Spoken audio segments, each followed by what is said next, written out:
기독교를 용서의 종교라고 말합니다. 왜냐하면 예수 그리스도께서 베풀어 주신 그 용서, 하나님의 그 용서로 기독교가 시작되었기 때문입니다. 우리가 하나님의 자녀로서 은혜 가운데 오늘을 살아갈 수 있는 이유는 하나님께서 우리를 용서해 주셨기 때문입니다. 그러므로 기독교는 용서의 종교라고 할 수 있습니다. 그런데 성경을 보시면 한편 성경은 우리를 용서받은 자만으로만 기록하고 있지는 않습니다. 우리를 용서받은 자일 뿐만 아니라 또한 용서를 베풀어야 하는 자로 기록하고 있습니다. 성경에서 말하고 있는 용서의 그 필요에 대해서 세 가지 정도만 살펴보도록 하겠습니다. 첫 번째로 용서는 용서받은 자로서 마땅히 베풀어야 할 그들의 본분입니다. 예수님은 일반 달란트 빚진 자의 비유를 통해서 우리를 일반 달란트 빚진 자로 말씀하고 계십니다. 일반 달란트를 빚졌다는 것은 사실 그 당시에 1만이라는 숫자가 문자로 표현할 수 있는 가장 큰 숫자입니다. 그리고 달란트 역시 돈을 헤아릴 수 있는 가장 큰 단위로서 가장 큰 숫자와 가장 큰 단위를 말씀하심으로써 감당할 수 없는, 또 갚을 수 없는, 우리가 마땅히 갚을 수 없는 그 큰 빚을 졌다고 말씀하는 것입니다. 다 갚을 수 없는 빚이 바로 1만 달란트입니다. 마태복음 18장 33절을 보여주시면요, 내가 너를 불쌍히 여김과 같이 너도 내 동료들을 불쌍히 여김이 마땅하지 아니하냐 하시고, 우리가 1만 달란트 빚진 자로서 또 그에게 탕감받은 자로서 마땅히 우리도 우리에게 빚진 자들을 탕감해 주어야 함을 예수님께서 말씀하고 있습니다. 우리가 하나님께 그 큰 용서를 받은 자로서 마땅히 우리 이웃에게 용서를 베풀어야 함을 예수님께서 말씀하고 계신 것이죠. 골로새서 3장 13절을 좀 보여주시면, 누가 누구에게 불만이 있거든 서로 용납하여 피차 용서하되 주께서 너희를 용서하신 것 같이 너희도 그리하고 라고 사도 바울 역시 우리에게 우리가 마땅히 용서받은 자로서 피차에게 용서를 베풀어야 함을 말씀하고 있습니다. 그러므로 용서는 용서받은 자들이 베풀어야 할 마땅한 본분입니다. 두 번째로 우리가 용서를 베풀어야 할 필요는 하나님과 우리의 올바른 관계를 유지하기 위해서입니다. 마가복음 11장 25절을 보여주시면, 서서 기도할 때에 아무에게나 혐의가 있거든 용서하라. 그리하여야 하늘에 계신 너희 아버지께서도 너희 허물을 사하여 주시리라 하시니라 라고 말씀하고 있습니다. 우리가 다른 사람에게 마땅히 용서를 베풀어야 할 그런 일이 있다면 우리가 용서해야 하나님께서도 우리를 용서하신다고 말씀합니다. 이것을 좀 바꾸어서 뒤집어서 표현해 볼까요?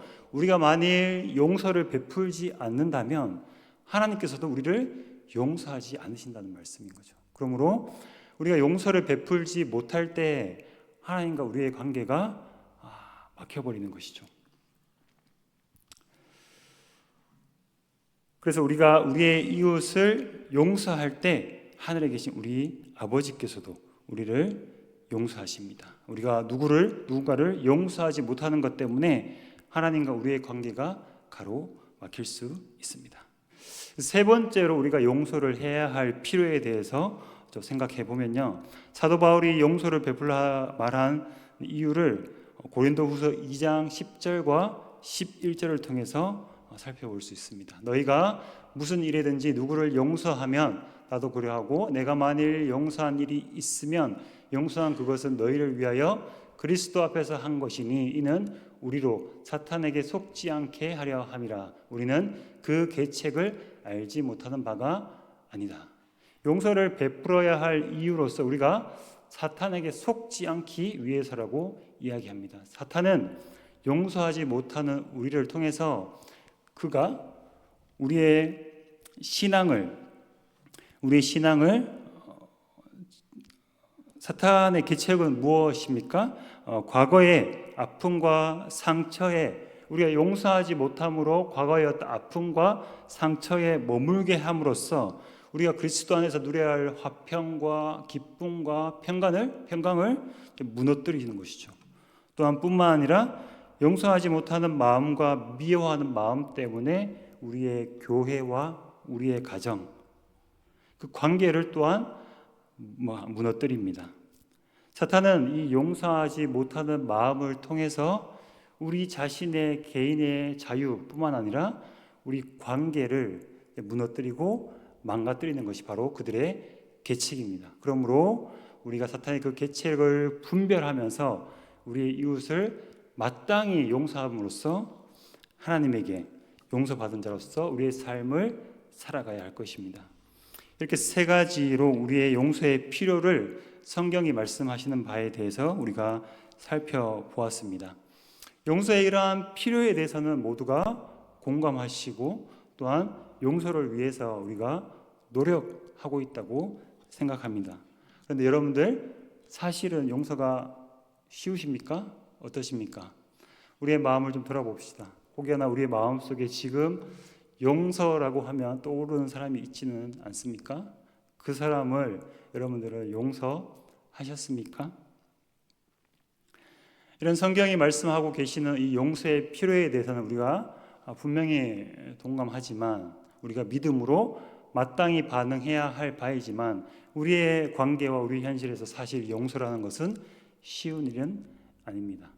저도 최근에 한 2년여 전에 이 용서라는 주제를 다루면서 2년 전에 어떤 사건들이 떠오르긴 했었는데요.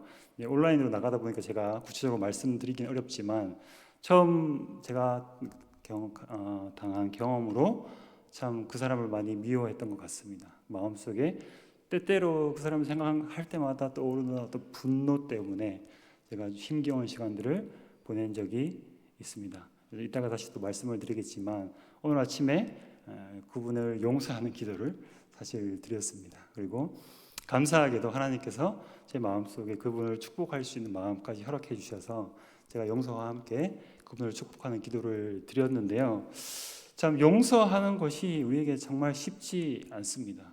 여러 가지 이유가 있겠지만 우리가 받은 상처, 아픔, 고통 그러나 제가 그 성경을 통해서 드리고 싶은 말씀은 우리가 용서하지 못하는 이유 중에 가장 큰 이유는 용서를 어떻게 하는지 성경에서 용서를 어떻게 하는지를 우리가 그 방법을 알지 못하기 때문에 용서하지 못한다고 저는 개인적으로 생각을 합니다. 그러므로 오늘 우리가 마땅히 우리가 용서해야 할 본분을 지닌 자들로서 우리가 어떻게 용서를 실천하며 살아갈 수 있을지 그 방법을 오늘 우리가 함께 읽은 다윗을 통해서 그 다윗의 본을 삼아서 용서의 방법을 함께 살펴보고자 합니다. 다윗을 통해서 우리의 삶에서 용서의 도를 실천하며 살아갈 수 있기를 주님의 이름으로 소망합니다. 오늘 함께 읽었던 본문 1절을 보시면 사울이 블레셋을 쫓다가 돌아왔다는 표현이 있습니다. 이 구절만 보시면 이해가 되지 않겠지만 이 본문을 23장 마지막 부분과 연결해서 이해할 수 있습니다. 23장의 내용을 좀 보시면 다윗은 지금 사울에게 쫓기고 있습니다. 수많은 곳을 돌아다니면서 사울에게 생명의 위협을 당하면서 사울을 피해서 도망하고 있는 처지입니다. 23장 26절을 보시면 다윗이 마온 황무지라는 곳에 있을 때 어떤 사람들이 그를 사울에게 밀고하고 했다고 이야기합니다. 사울에게 밀고하는 그 현지인들의 도움 때문에 다윗은 마온 황무지에서 사울에게 완전히 포위당했습니다. 그러나 가까스로 하나님의 도움으로 그 위기에서 벗어나게 됩니다. 사무엘상 23장 27절에 보시면 갑자기 나타난 블레셋의 군대로 말미암아서 사울의 전령이 사울을 찾아옵니다. 그리고 급히 오셔서 블레셋 사람들이 땅을 침노하나이다. 갑자기 나타난 블레셋의 공격으로 말미암아서 막다른 굴에 몰렸던 다윗이 가까스로 탈출할 수 있게 됩니다. 하나님의 도움으로 그 위기를 벗어나게 된 것이죠. 그리고 다윗과의 전투를 끝내고 사울이 다시 다윗을 쫓기 위해서 돌아오고 있습니다. 그리고 오늘 엔게디 광야에서 다윗을 향한 사울의 대대적인 추격이 다시 시작됩니다. 다시 돌아온 사울에게 다윗의 행적을 밀고 하는 사람들이 있습니다. 엔게디 광야에 숨어있는 다윗을 사울에게 밀고 하는 것입니다. 그리고 2절을 보시면 사울이 다윗을 추격하기 위해서 3,000명의 군대를 병사를 일으켰다고 이야기를 하고 있습니다. 사무엘상 13장에 보시면 사울이 블레셋과의 전투에 앞서서 블레셋을 공격하기 위해서 3,000명의 군사들을 일으킨 것을 볼 수 있습니다. 한 나라를 대적하기 위해서 3,000명의 군대를 일으켰는데 오늘 다윗을 잡기 위해서 사울이 3,000명의 군대를 일으킨 것입니다. 아주 작정하고 다윗을 잡기 위해서 그 군인들을 투입한 것을 우리가 알 수 있습니다. 오늘 2절에 보시면 엔게디 광야의 들염소 바위라는 곳이 등장하는데요. 다윗이 이곳에서 사울에게 쫓겼습니다. 혹시 사진을 좀 보여주시면 엔게디 광야 들염소 바위라고 하면 잘 이미지가 와닿지는 않지만 엔게디 광야는 유대 광야, 유대 산지에 있는 유대 광야, 저렇게 사진에서 보이듯이 굉장히 황량하고 높은 산악지대입니다. 그 유대 산지의 오른쪽 동쪽 끝 사해와 맞닿아 있는 곳입니다. 저에 보여지는 모습처럼 깎아지른 절벽이 있고요. 그곳에는 유일한 오아시스가 있습니다. 그리고 많은 곳에 동굴이 있어서 도망하는 이들에게 숨기에 아주 안성맞춤인 곳이었습니다. 계속해서 사진을 보여주시면 저것은 이제 유대 산지에서 사해를 바라보는 장면인데요. 저 골짜기를 따라서 시내가 흐르고 있습니다. 다음 슬라이드 보여주시면 저런 깊은 골이 있고요. 다음으로 보여주시면 왼쪽에 보이는 곳이 다윗의 폭포라고 불려지는, 오늘 현지인들에게 다윗의 폭포라고 불려지는 아마 다윗이 피난 중에 머물렀던 장소 중에 하나라고 여겨지는 곳이고요. 그리고 들염소 바위라고 오늘 지명이 나와 있는데 저런 야생 양들이 이렇게 높은 산악지대에서 거주하고 있었던 것 같습니다. 그래서 이 지명을 들염소 바위라고 부르고 있는데요. 다음 사진을 보여주시면 저렇게 보이듯이 굴이 많이 있습니다. 그 바위 안에 뚫려 있는 이제 천연의 굴 때문에 아주 숨기에 좋은 장소였죠. 다윗이 저곳에 숨어 있었던 것입니다. 근데 마침 3절에 보시면 길가의 양의 우리에 이른 사울이 동굴로 들어가는 것을 볼 수 있습니다. 동굴로 들어간 이유는 뒤를 보기 위해서인데요. 뒤를 본다는 표현은 볼일을 보러 들어간 것이에요. 특별히 이제 큰 볼일을 보는 것인데요. 용변을 보는 것을 이제 의미합니다. 갑자기 배가 아팠는지 사울은 가까이 있는 동굴로 찾아들게 됩니다. 그런데 이게 웬일입니까? 3절을 보시면 마침 그 굴 깊은 곳에 다윗과 그의 사람들이 숨어 있었습니다. 굴이 아주 컸던 것 같아요. 그리고 출구가 여러 개여서 여차하면 도망할 수 있는 그런 천연의 어떤 요소였던 것 같습니다. 그곳에 마침 다윗과 그의 사람들이 숨어 있었고 사울이 그곳에 뒤를 보기 위해서 들어간 것입니다. 이런 표현을 보고 저희는 원수는 어디서 만나죠? 그렇습니다. 원수는 외나무 다리에서 만나는 것이죠. 이렇게 철천지 원수인 다윗과 사울이 이 한 동굴 안에서 맞닥뜨렸습니다. 장면을 좀 상상해 보시면 좀 재밌습니다. 다윗이 이게 뒤에 있고 사울이 동굴 입구 쪽에서 아마 용변을 보고 있었겠죠. 다윗의 속에 이제 마음이 어떠했겠습니까? 이때다 하지 않았겠습니까? 오늘 본문을 보시면 이 사울의 등장에 대한 엇갈린 반응을 볼 수 있습니다. 4절 앞부분을 보시면 4절 앞부분을 우리말 성경에서는 이렇게 번역하고 있는데요. 오늘 이야말로 여호와께서 내가 내 원수를 내 손에 넘겨주어 내 마음대로 하도록 하리라 라고 말씀하신 그날인가 봅니다. 다윗의 사람들이 다윗에게 하는 이야기입니다. 아마도 이전에 사울을 다윗의 손에 넘기시겠다는 하나님의 계시가 있었던 것 같습니다. 그래서 다윗의 사람들은 오늘이 바로 그날이라고 얘기했던 것이죠. 하나님께서 그 사울을 다윗의 손에 붙이셔서 사울에게 그동안 얼마나 쫓겨다녔으며 얼마나 그 목숨을 피해서 도망하였던 그 서러움의 시간들을 대갚아 줄 수 있는 절호의 찬스라고 사울의 사람들이 생각했던 것 같습니다. 그런데 4절 이하를 보시면 다윗은 그의 사람들과 다른 반응을 보입니다. 4절 하반절을 보시면 그는 가만히 가서 사울의 겉옷자락을 베었다고 이야기합니다. 그뿐만 아니라 6절을 보시면 하나님의 기름 부은 자로서 사울을 절대 해치지 않기로 스스로 다짐을 합니다. 뿐만 아니라 자신뿐만 아니라 함께하는 이들에게 기름 부은 왕, 하나님의 주인, 주권자인 그 사울을 결코 해치지 않도록 그의 사람들에게 당부하는 모습을 보여줍니다. 이렇게 엇갈린 반응 사이에 사울은 시원하게 용변을 다 보고 자기의 길로 돌아가는 이런 아이러니한 모습을 저자는 그리고 있습니다. 다윗은 사울에게 복수할 수 있는 절호의 기회를 포기한 것입니다. 다윗이 왜 사울을 해하지 않고 그의 옷자락만 베고 그를 돌려보내 주었을까요?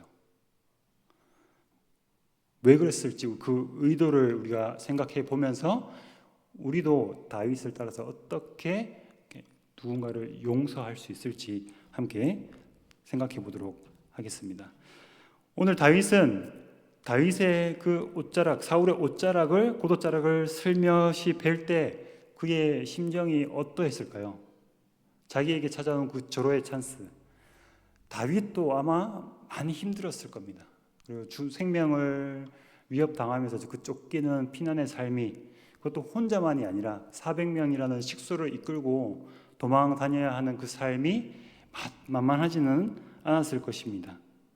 그러나 그는 하나님의 기름 부은 자를 해하지 않는 아주 믿음의 용단을 이제 내리게 되는 거죠. 그렇게 믿음 있는 행동처럼 보이는 그의 행동 이면에는 사실은 8절부터 15절까지의 말씀을 보면 그 누구도 헤아릴 수 없는 아주 복잡한 심경이 작동하고 있는 것을 우리가 알 수 있습니다. 그렇게 용변을 시원하게 보고 나가는 사울을 저 먼 발치에서 다윗이 불러 세웁니다. 8절을 보시면 내 주 왕이여 라고 하면서 사울을 불러 세웁니다. 그리고 8절에서 15절까지 아주 구구절절하게 자기의 그 심경을 호소하고 있습니다.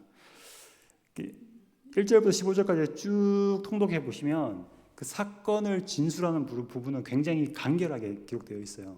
간결하게 그 행동을 묘사하면서 기록되어 있음에 불구하고 8절부터 15절까지의 말씀을 읽어보시면 다윗의 그 감정이 구구절절 그의 입술을 통해서 고백되고 있는 것을 우리가 볼 수 있습니다. 이 성경을 기록한 저자는 다윗의 마음을 보여주고 싶었던 것 같습니다. 그래서 사울과 대화를 통해서 자신의 억울함을 토로하게 되는데요. 구절을 보시면 왜 사울 왕이 다윗이 자기를 해한다는 그 거짓말을 들으십니까? 라고 말을 하면서 14절에서는 나는 죽은 개와 벼룩과 같이 볼품없고 하잘것 없는 존재인데 왜 나를 그렇게 쫓아다니십니까? 그리고 15절에서는 당신에게 쫓기는 나의 이 억울한 사정을 하나님께서 판단해 주셔야 합니다 라고 말씀하고 있습니다. 자신의 억울함을 토로하는 것이죠. 그리고 이어서 다윗은 그 억한 심정에도 불구하고 자신의 손으로는 결코 사울에게 원수 갚지 않으려는 그 필사적인 노력을 하고 있습니다. 10절을 보시면 다윗이 사울을 해할 한치의 의사가 없음을 계속해서 주장합니다. 10절에서 여호와께서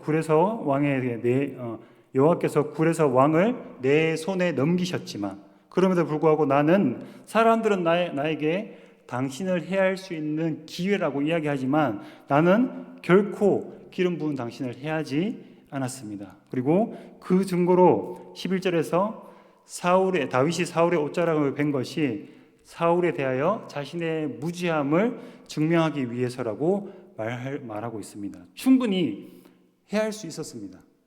단칼에 죽일 수 있었습니다. 그러나 슬며시 그의 고도장만을 베면서 내가 결코 당신을 해할 의지가 없음을 다윗이 보여주고 있는 것입니다. 그리고 반복해서 나는 결코 당신을 대항할 생각이 없음을 10절, 12절, 13절에서 보여주고 있는데요. 나는 내 손으로 들어 내 주를 해하지 아니하리니 내 손으로 왕을 해하지 않겠나이다. 내 손이 왕을 해하지 아니하리이다.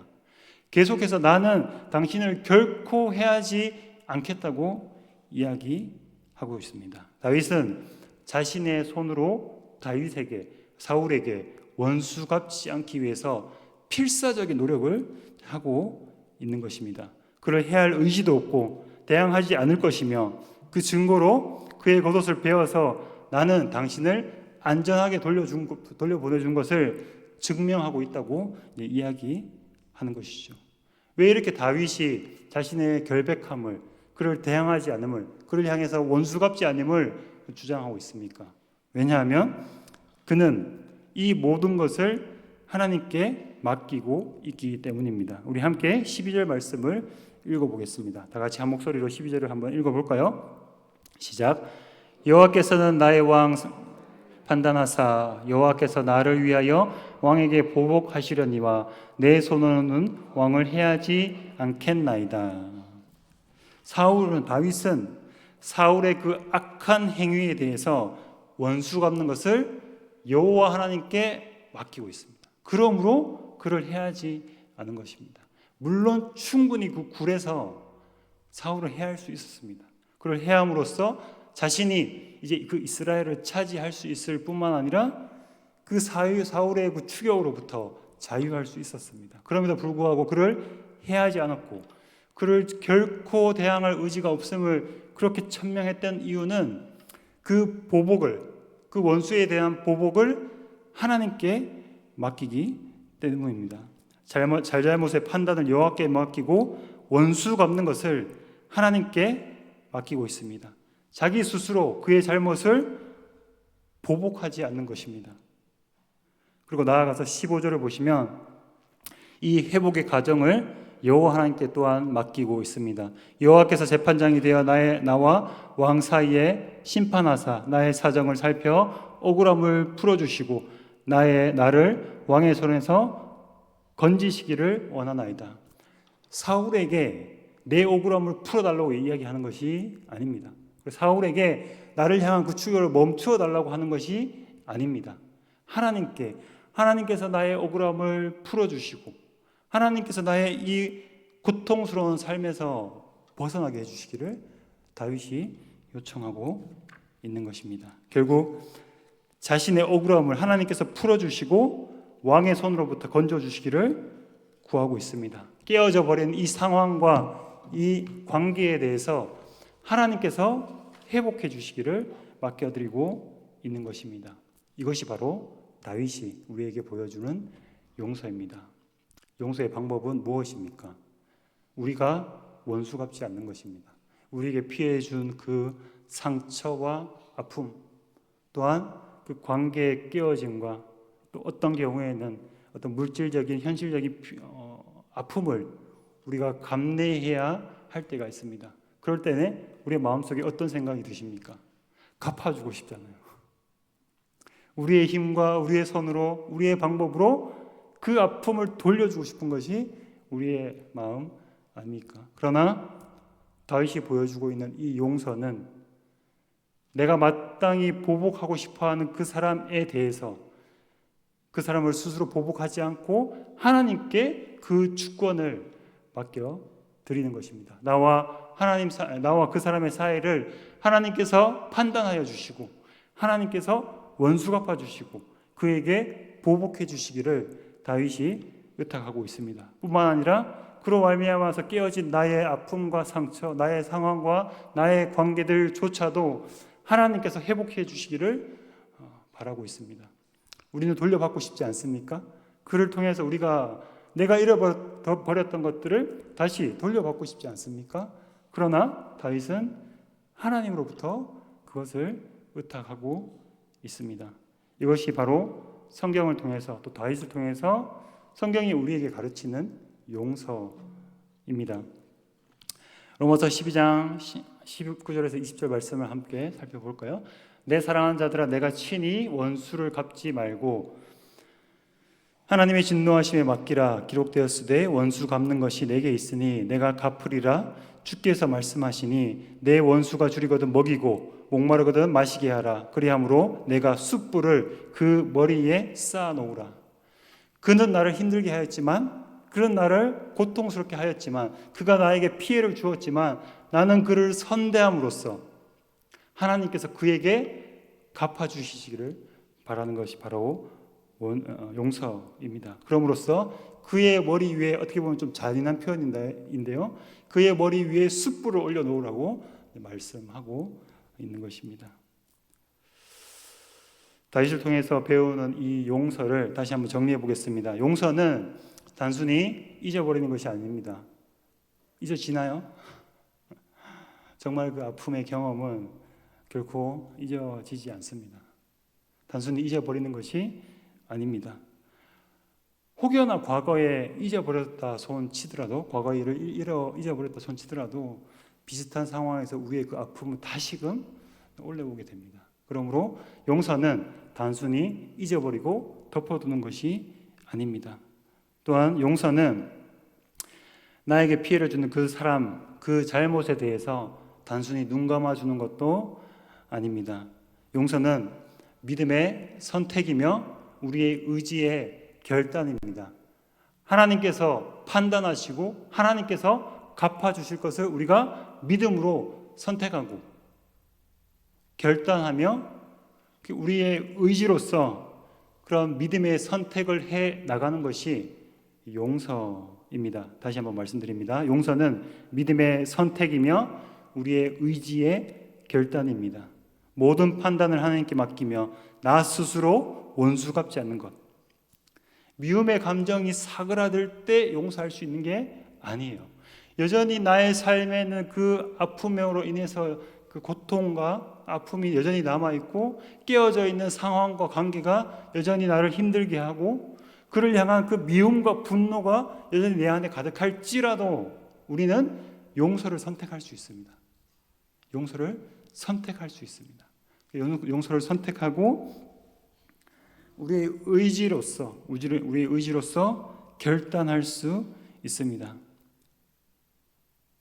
그럼으로써 이후에 다른 사람이 자신에게 저지른 그 죄의 결과와 그로 인한 피해와 손실을 주님 안에서, 하나님 안에서 감당하며 살아가는 것이 용서입니다. 의지적인 믿음의 선택이고 의지적인 결단이라고 말씀드렸잖아요. 용서하기를 선택했습니다. 결단했습니다. 그 사람은 용서하기로 기도했습니다. 그러면 모든 것이 정리가 되나요? 내가 입었던 피해들이 회복되나요? 그렇지 않습니다. 그러나 그 현실을 주님과 함께 살아가는 것이 용서입니다. 이런 과정을 통해서 우리는 하나님의 풍성하신 은혜를 누릴 수 있습니다. 이 과정을 통해서 우리의 신앙이 자라갑니다. 이 과정을 통해서 하나님과 우리의 관계가 자라나는 것입니다. 매일 아프고 매일 힘들면 매일 주님 앞에 나아가서 그 마음, 그 아픔을 붙들고 주님께 씨름하고 기도하는 것이죠. 이런 과정을 통해서 우리에게 성장과 성숙과 또 하나님과의 그 친밀함이 우리 안에서 자라가는 것입니다. 제가 아까 전에 말씀드렸듯이 제가 좀 용서를 해야 할 그 사람이 떠올랐다고 말씀드렸는데요. 그분 덕분에 저의 인생에 많은 변화들이 있었습니다. 저희가 계획했던 것들, 모든 것들 다 포기했어야 됐고, 여전히 저는 그런 어떤 어려움 속에서 그 어떤 손해본 부분들을 이제 감수하며 살아가야 합니다. 그 손해를 언제 끝낼지도 모르겠습니다, 사실은. 그러나 제가 그분을 용서할 수 있었던 것은 그 2년여의 시간 동안 끊임없이 주님께 이제 물었습니다. 왜 저에게 이런 시간이 일어났고 왜 이런 과정들을 저에게 허락하셔서 그 결과는 무엇일지에 대해서 계속해서 기도하고 하나님의 뜻을 구하고 묻고 그런 감정들을 주님께 올려드리는 그런 과정이 있었기 때문에 제가 오늘 아침에 새벽 기도 때 그분을 축복할 수 있었다고 생각합니다. 그리고 그 결과로 제가 이 수산교회에서 여러분들과 함께 신앙생활을 할 수 있는 것입니다. 저는 이것으로서 감사할 수 있을 것 같습니다. 그래서 제가 바라는 것은 사랑하는 우리 수산의 성도님들도 이 다윗의 본을 따라서 용서하는 삶을 살아가셨으면 좋겠습니다. 비록 마음속에 여전히 그에 대한 미움과 원망이 남아있을지라도, 그리고 우리가 살아가는 그 현실 속에서 여전히 어떤 그 피해에 대한 어떤 손해를 우리가 우리의 힘으로 감당하며 살아가야 할지라도, 그럼에도 불구하고 우리에게 한량없는 은혜를 베풀어 주신 그 하나님의 용서를 기억하면서 또 그 모든 판단을 주님께 맡겨드리고 또 우리가 친히 원수 갚지 않고 보복하지 않고 그 죄의 그 아픔의 결과를 우리가 주님과 함께 담담히 씨름하며 살아가기를 결단하는 저와 우리 수산의 성도님들이 되시기를 간절히 소망합니다.